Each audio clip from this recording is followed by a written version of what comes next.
My name is Pierre Walker, and I'll be performing the character of Alfieri from A View from a Bridge. This is his opening monologue at the beginning of the play.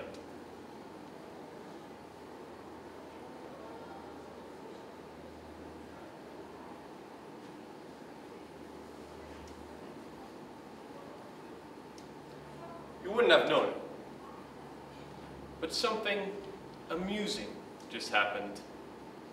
You see how uneasily they nod at me?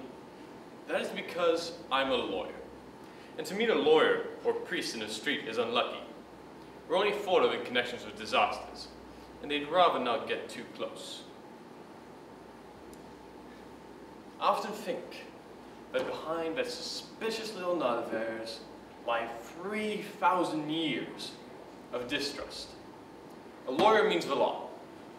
And in Sicily, from where the fathers came, the law has not been a friendly idea since the Greeks were beaten.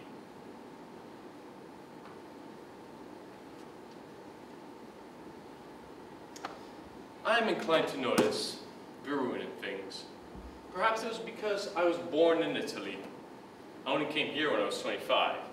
And back then, Al Capone, the greatest Carthaginian of them all, was learning his trade on these pavements.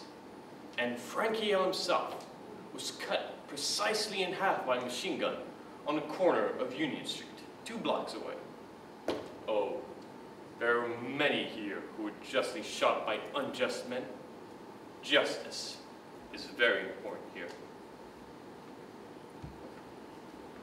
But this is Red Hook, not Sicily. This is a slum that faces the seaward side of Brooklyn Bridge. This is the gullet of New York, swallowing the tonnage of the world. And now, we are quite civilized, quite American.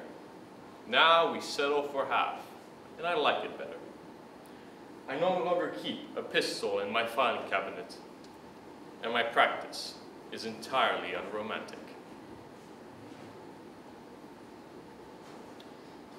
My wife has warned me, and so have my friends. They tell me that this neighborhood lacks elegance, glamour.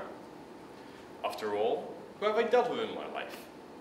Longshoremen and their wives, and fathers and grandfathers, compensation cases, evictions, family squabbles, the petty troubles of the poor, and yet, every few years, there is still a case.